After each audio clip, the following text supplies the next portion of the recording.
If you look at any successful leader, that person is going to embody those three principles. Now, I tell clients, check your resume and don't just look for your experience and whether there are typos and let AI write everything. Instead, take a look at whether you represent all three things and how you do that. Craft is all about your resume. Think about caring, though.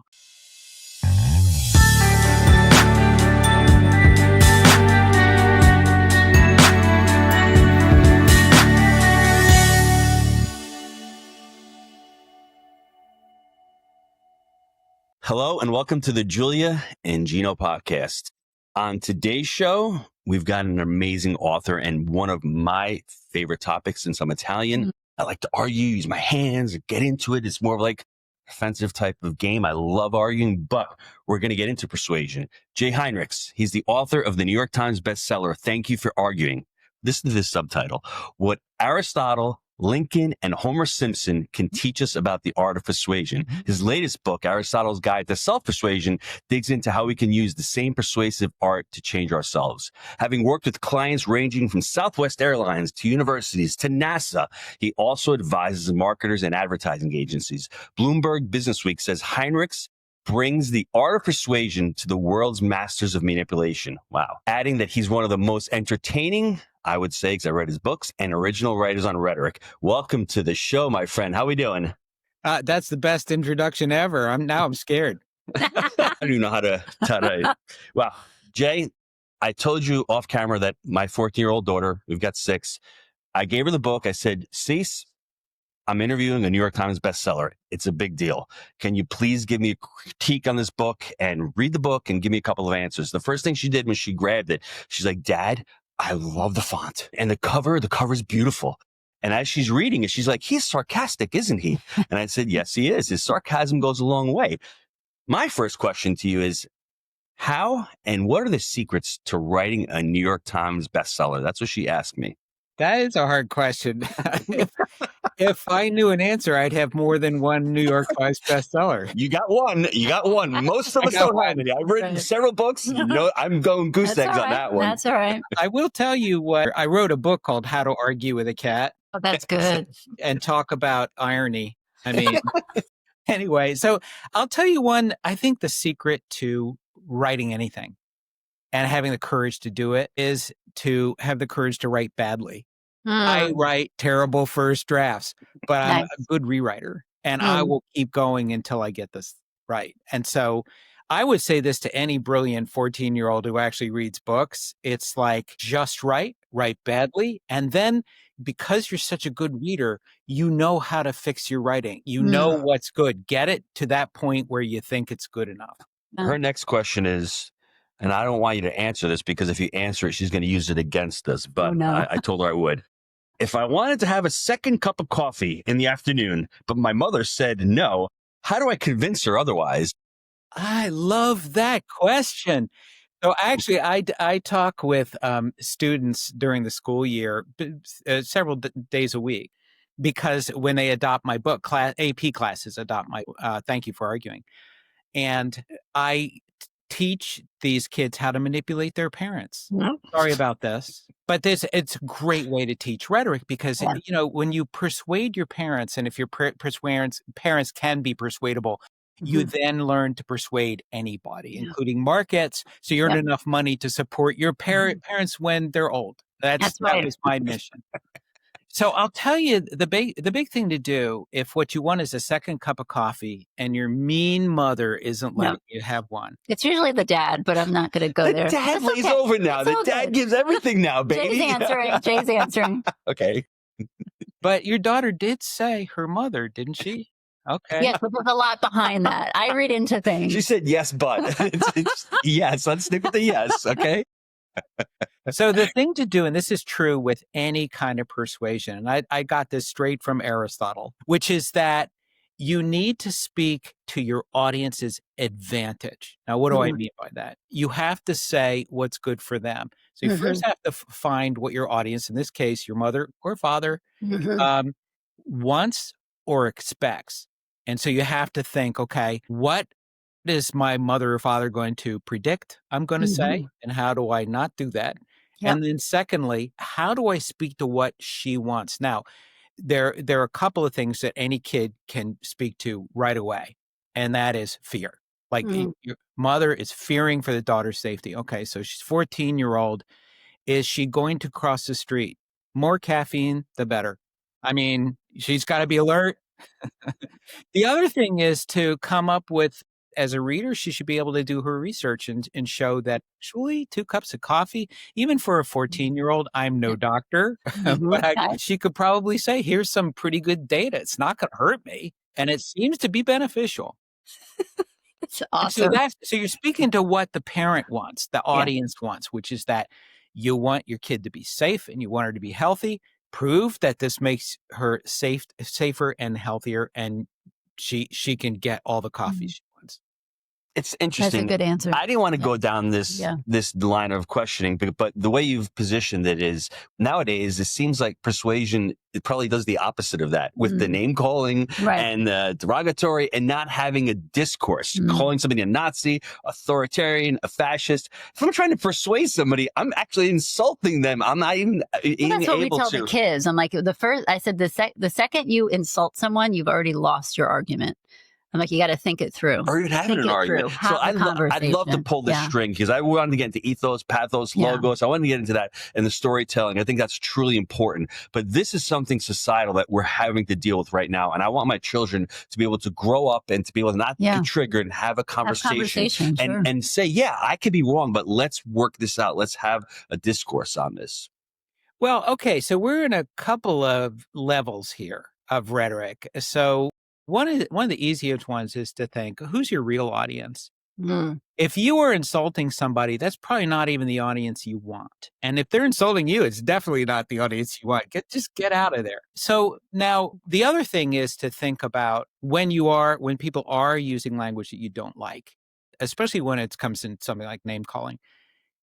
Ask what tense you're in. What are the tenses? Past, present, and future. And again, I got this from Aristotle. Very smart man. He said when people were talking about the past tense, that's what he called forensics, crime and punishment. So what went wrong? Why didn't it work? And who's to blame? That's the past tense. And you hear that all the time in politics. So what somebody did in the past. The present tense has to do with values. Who's good, who's bad, who's in my tribe and who's out of my tribe. So if somebody says you're so woke or you're a fascist, what they're really saying is they're not describing you, they're describing what tribe they think you're in, and it's not theirs. So again, there's going to be a lack of trust, and that's a sign that you're talking about two different tribes. Now, if you can prove that you're in the same tribe, that's great. The present tense can help with that. But Aristotle said his favorite kind of rhetoric, which has to do with what tense you're in, is the future tense, which he called deliberative rhetoric, where you deliberate about choices. So in other words, the future tense is about decisions and choices that affect the future. So you can say, call me whatever you want, but let's talk about how we can fix things. And not to speak too long, but I have to tell you a story, if I may. Yeah. I've only had 2 kids, thank God. And my son, our youngest, when he was 15 years old, used up all the toothpaste in the bathroom. And, we live in New Hampshire. Our basement was freezing where the toothpaste was kept. So I'm wearing nothing but a towel first thing in the morning in the bathroom. And I knew the likely culprit was 15-year-old son. So I yell through this closed door, George, he used up all the toothpaste. And I hear this sarcastic voice on the other side saying, that's not the point, is it, Dad? The point is, how are we going to keep this from happening again? Now, I had said to him, or talking about the wonders of rhetoric or the dinner table for years, there was no evidence that he'd paid any attention at all. So in a way, he was kind of flattering me. It was a great rhetorical device. But also, he had actually learned, I had said, if you're in trouble, think about what tense you're in and try to switch to the future. Say, okay, I screwed up or something went wrong. Let's talk about how to fix it. And so he was making fun of me about my lectures about while getting himself out of trouble. He had actually switched to the future. Now, here's another rhetorical principle, which is don't feel like you have to win all the time. Is, those of us handicapped with a Y chromosome, we have to win all the time. If you can just shut up for a little bit or allow yourself to lose strategically. I said, George, okay, you win. Now will you please get me some toothpaste? And you know what? He went down into our freezing basement and got a tube. And so who won that argument? When you think about it, like, what's it for? Did I score on points? No. Did I get toothpaste and an errand run by a 15-year-old son? That's a triumph. That's one of my greatest rhetorical triumphs. That's awesome. What a great, I think that's important. And I know you teach a lot of children or young adults, but I think of parents. I think this is the downfall of parents when we were raising children is we get so overworked, overtired that we just blurt out things. And I think it took me 4 kids and many, many years of marriage to figure out that, wait, I actually have to think about what I'm saying and I can win every argument, or I can have the kids do anything I want if I just sit and think for a second. But it did take me a long time. And so what do you teach parents? Because I feel like we need it more than the kids do. Yeah. Yeah. Don't we? I'm a grandfather now. So, okay. So okay, that's another question is how does it change from parent to grandparent? Oh, it's so much easier being a grandparent. You hand the kid off, I can't Here you wait. go. I'm done. It's payback time. It's payback time. Exactly. Diaper needs changing. But it's hard as a parent, especially I see a lot of younger families and they just are struggling with trying to even in school, when we send our children to school, if they don't sit down and be quiet, they don't argue back to the teachers. And at home, we're not taught to have a conversation and to properly argue our point. And actually, we're not allowed to.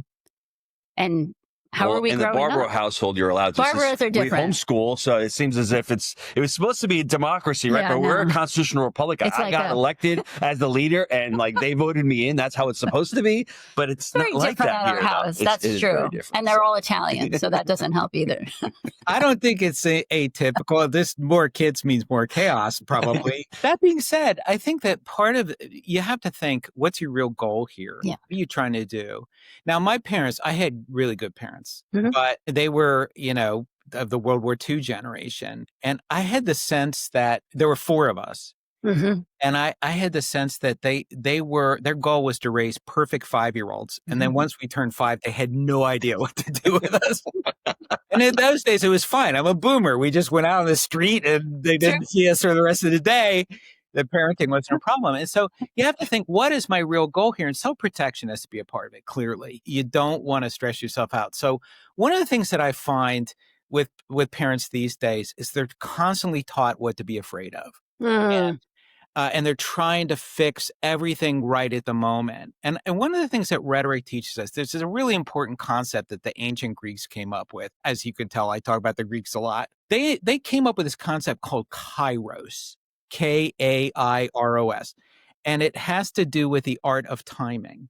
So there's chronology that the clock just goes around and you never have enough time. And kairos means you wait for the right opportunities and you seize particular moments. And at the most chaotic times, that's when your sense of timing needs to kick in. So the ancient Greeks, their word for chaos, chaos, as I pronounced it, maybe, means a gap or a doorway. It's where our term opportunity comes from, a portal.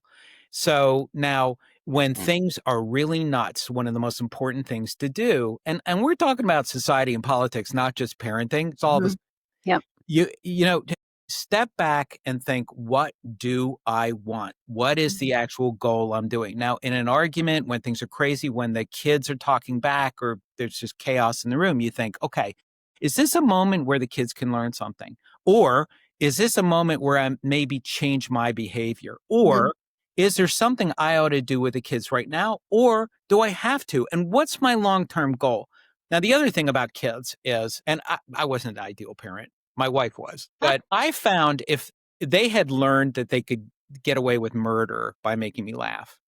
And the thing is, it turns out that when I laughed when they were funny, I was actually teaching them something, and I was super aware. Did you find the same thing? Like, if you listen, that happens to me. My kids know if they make me laugh, I will say yes to anything. 100%. They've all figured that out. Absolutely. And half of them are adults. Your kids are going to grow up being funny. I mean, and I'll tell you, for any kind of male, you could be the worst geek, the ugliest person, and if you're funny, women will go for you. I mean, I'm speaking personally. I'm living proof. One woman who's absolutely beautiful, married me. I'm with that. Actually, I agree with you. There's something about it. I need to go back to what you said because I'm going to pull it back into politics again. You're saying that somebody needs to have a North Star, or needs to have a reason why or what they're. And when I look at, I don't want to say the Democratic Party, but I'm going to say the Democratic Party. They're flailing right now. They don't have any kind of messaging. Like and I'm trying to understand that because I want two parties, because one party is just not good for the country.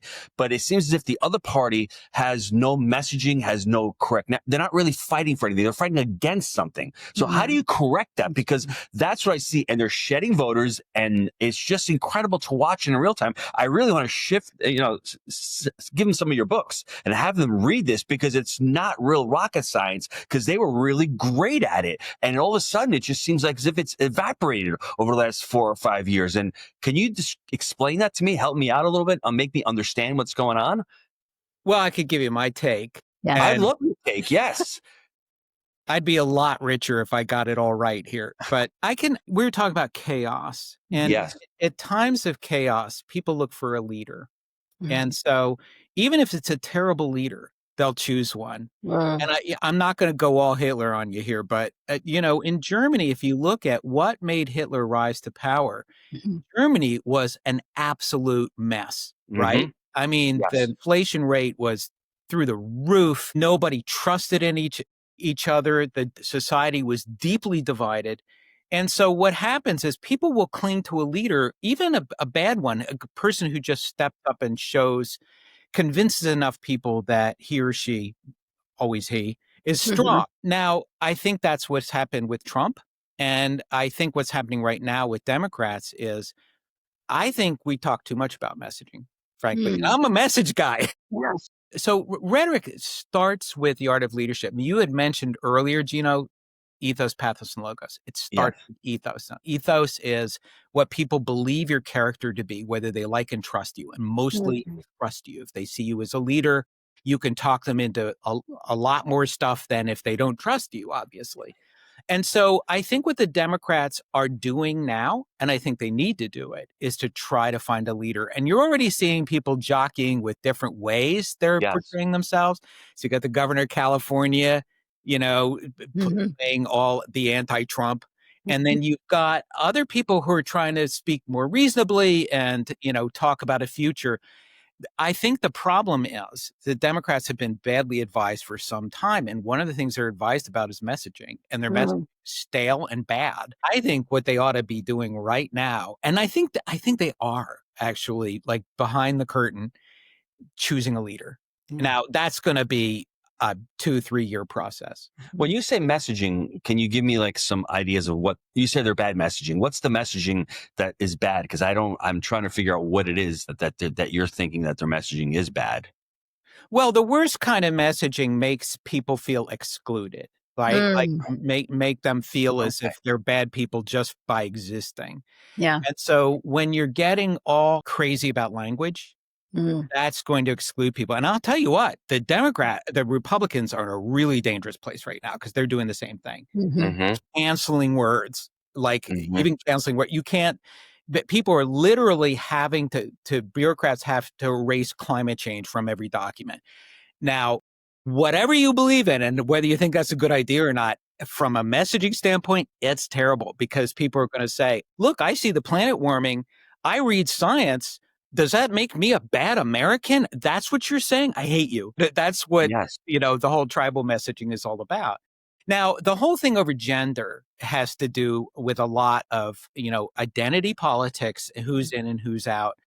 And I think that, an overemphasis on judging other people gets political parties in trouble eventually. And I see the Democrats and Republicans both in deep. Both of them. Yeah. Yeah, and I think the Republicans are going to find they're in a hot spot. Now, the fact that people don't want to be Democrats doesn't mean that the Republicans are in the catbird seat. Yes. There's a lot of independents now are leaning more to the left than they did in the past. Yes. Why? Because they don't like the language from either party. I mean, I think that's what I meant by bad messaging. Yeah. Not that I want to get back to Hitler, but I mean, let's see the characteristics of the leadership and the charisma and what he used and instilled to captivate a whole country to be able to have to go to war and, end up over 100 million people perishing in World War II. I'm not saying to look at him as a role model, but what were some of the things that he did as far as storytelling, as far as being captivating, as far as body language, as far as what are some of the things that you see that he did that, wow, he was not a good leader, but a leader of a pretty big country? Well, I think we're still in the ethos here because that's what this is all about. What people see a leader as being. So there are three qualities. And by the way, if you want to be seen as a leader, you need to look at these three qualities. So again, Aristotle taught me this. I call it craft, caring, and cause. Now, Aristotle used Greek words. We can just say craft, caring, cause. So craft means making your audience believe that you can solve the problem at hand. What's the problem in the moment, and why are you the one who's going to fix it?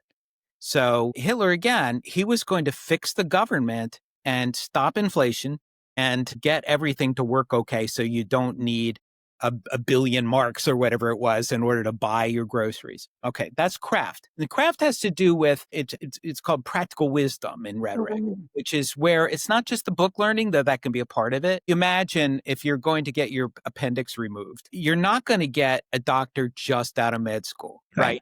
You want to know how many operations. So it's the book learning, it's the science, but it's also the experience.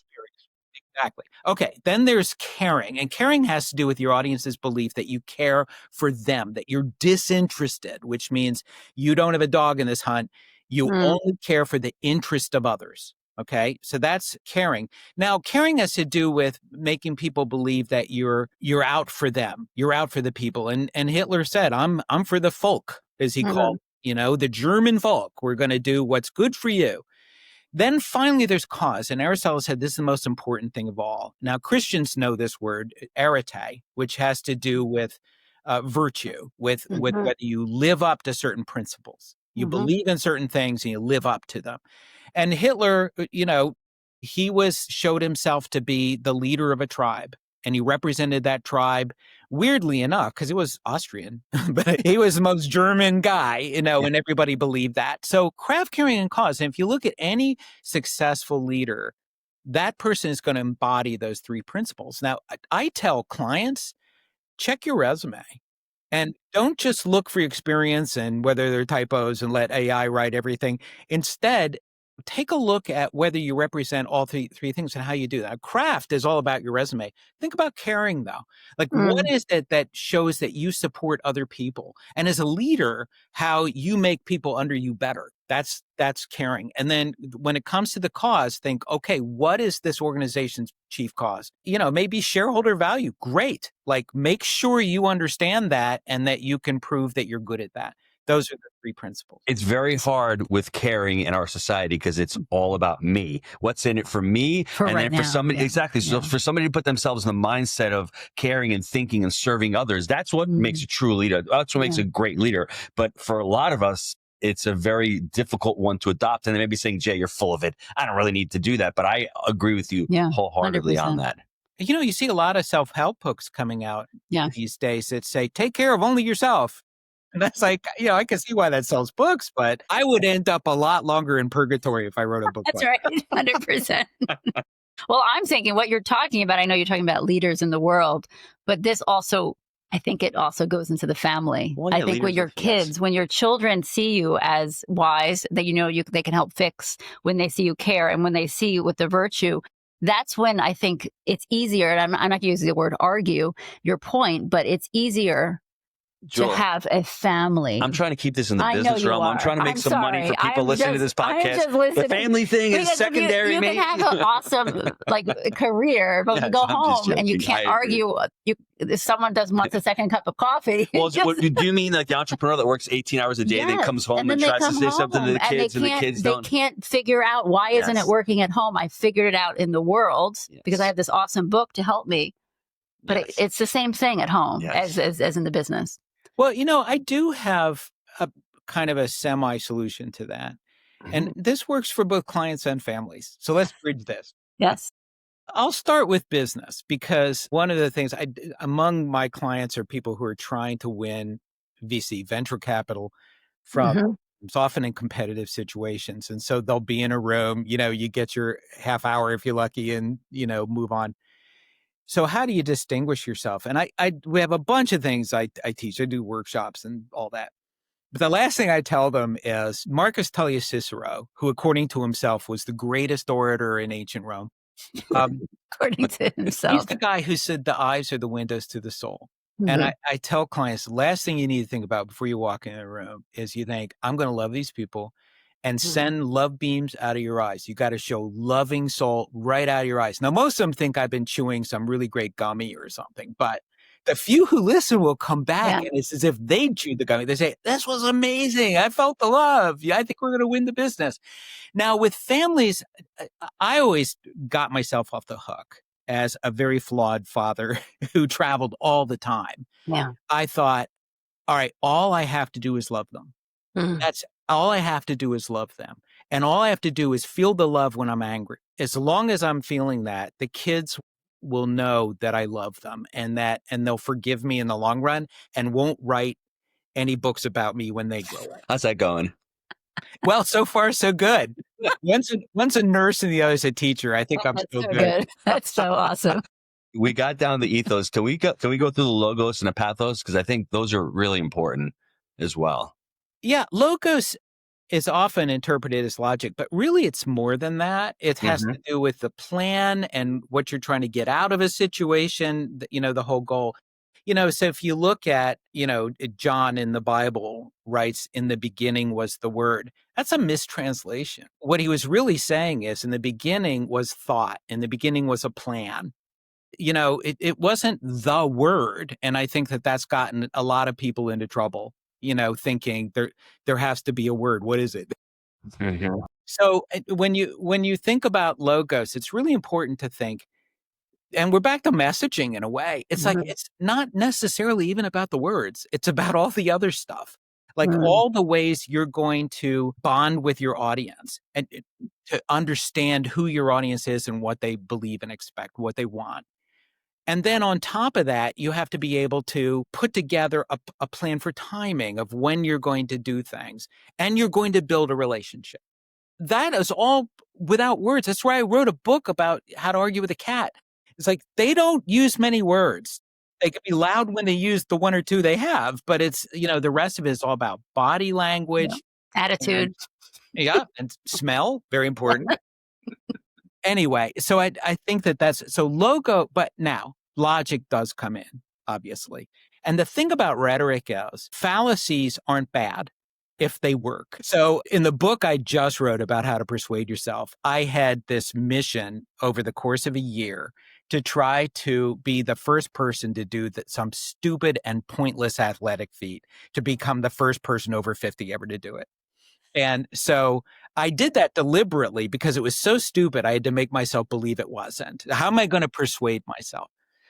So, I used a lot of fallacies on myself. And one of it has to do with post hoc ergo propter hoc, which is, it happened before this, therefore it caused it. So what that means is whenever there was anything like accidental that happened, I wore a particular pair of shoes. That was it. Those are my lucky shoes. If I ran a good time. You see athletes use that fallacy all the time. It totally works, by the way. And if you can accomplish something once, even if it was like the conditions were ideal, it was a total fluke that you did it. Imagine a kid trying to shoot baskets, the little kid trying to shoot a basket and everybody's making fun of him. He finally gets one basket. Now he's awesome. He's a basketball player.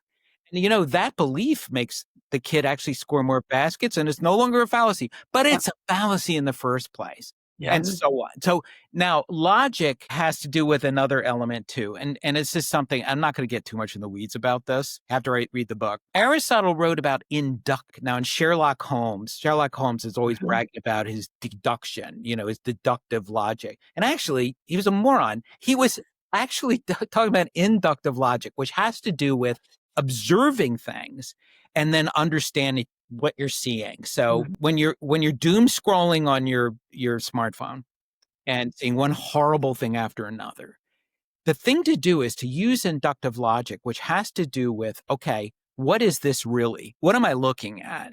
Is it real? Is this news real? Is the first thing you can ask yourself. the next thing you ask yourself is, where did it come from? And was there an agenda behind what I'm reading? This is pure Aristotle again, inductive logic.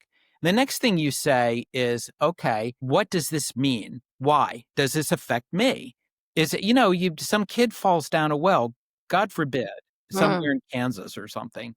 And you have to think, okay, does this mean that wells should be shut down across America? Because the last thing you have to ask is this a trend? Are more kids falling down on wells or fewer kids? I will care about that kid, but what does that mean I'm supposed to be doing about it? Okay, so that's all what logic is. Now, did I say logic has to do with overwhelming people with facts and how brilliant you are at logic? No, rhetoric is not about that. And pathos, which is the one that it seems like people are gravitating towards more now because they're pulling the emotional strings, correct?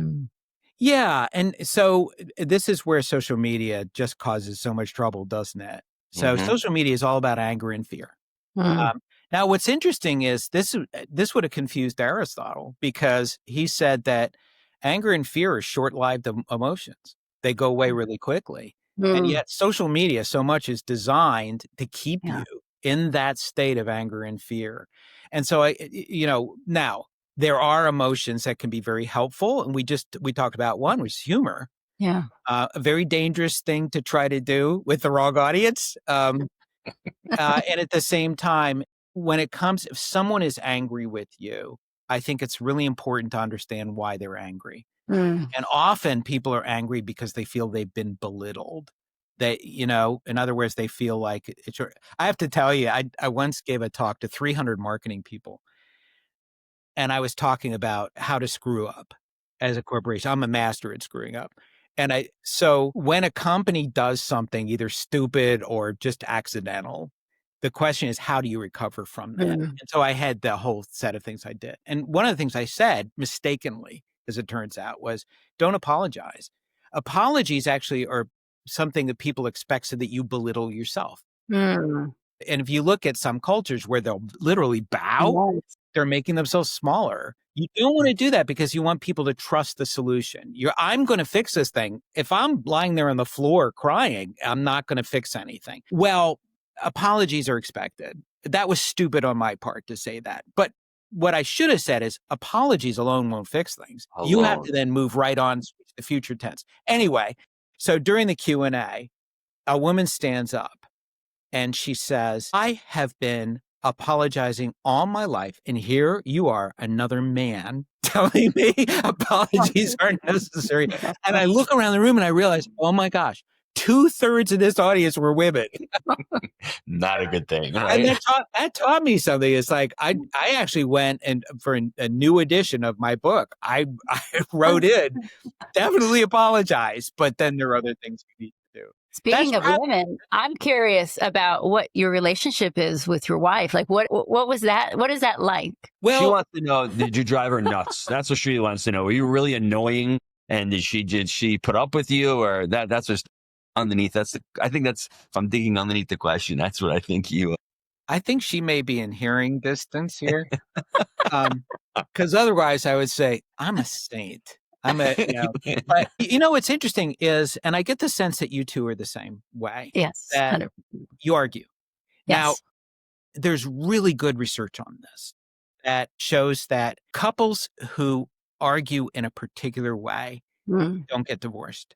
They have 6 kids and they still love each other. Yeah. So now Absolutely. there's a difference between arguing and fighting. And I think people conflate the two. They think they're the same. So now in an argument, you're actually trying to win over the other person to make a choice. You're going to fix something, you're going to plan something, and you're going to try to get your way if you can. But the idea is you're going to do it in a way that the other person thinks that she benefits. Now, we argue a lot. We genuinely do. But we try to do it with humor and some insiderish language. I mean, you know. Of course. And that really helps them. So it's the people who fight in order to prove that the other person is a jerk. Yes. Which is a way of saying, I'm an idiot for marrying you. I don't know why people even do that. The other thing is, I'm not big necessarily on gratitude, because I think gratitude isn't something you just do. There has to be a reason to feel grateful. But I honestly feel really grateful. I married a really wonderful woman, and she has forgiven me for all my faults. Now, the way she forgives me, though, is she makes it very clear what those faults are and how I might fix them. And then we have a useful argument with a lot of pathos sometimes. We do raise our voices. And by the way, I grew up in a very loud family. Yes. And she grew up in a very quiet one. So now the good news is because we're both 70, she's deaf. I can yell all I want. That's awesome. I love that you say that, though, because I think a lot of couples, especially the younger generation, is afraid they use the word argue or fight. Same. They don't see the difference. And I think that's really important. Jay, we would be driving the minivan and all 6 kids are in the back and we're having a discussion. I may be getting a little vocal when I talk. I'm loud. I'm Italian. I sing opera. And the kids are like, why are you and mom always fighting? Yeah. And we're not fighting. We're just having a discussion. Well, that was our oldest. She thought we were fighting for years. And I'm not kidding. And finally because it was mom's house. And she's like, I'm just so tired of it. And she was little. And I said, what? And she's like, you and dad just fight every time we're in the car. And I thought, oh no, honey, we're actually just having a conversation. And it was so interesting that I think a lot of parents are cautious about not fighting in front of children and so on. And they need to see, first of all, that was kind of funny because I had to explain that we were just literally, I think we were talking about politics, which is even fun because we just get very animated. But also at the same time, we're talking about this. It's important that the kids see you argue and see you work through it. And see you use humor, as you said, because that's really, really helpful when you're arguing your point, especially to win. I usually win, if you're just saying. Okay. But it's good for them because it's part of their development. And I think a lot of people are like, if you ever have a fight, leave the house. Don't let the kids see it. I'm like, I don't know about that. But I do. The fighting and the argue, those 2 words are very different. And it's really important that people learn the difference. I agree. I'm so happy you brought that up. Yeah. Well, I'm glad you enforce that. And it is, I think that's one of the secrets to any relationship, not necessarily a marriage. Exactly. It's understanding that. So I think this is just to really broaden this out, like to the whole world. People are going to disagree. Yep. And the idea that disagreement itself is bad. Yes. That's where democracies die. Yes. And, you can't have economies. There has to be a certain kind of trust in this idea that people can disagree and that disagreement can be a good thing. Yeah.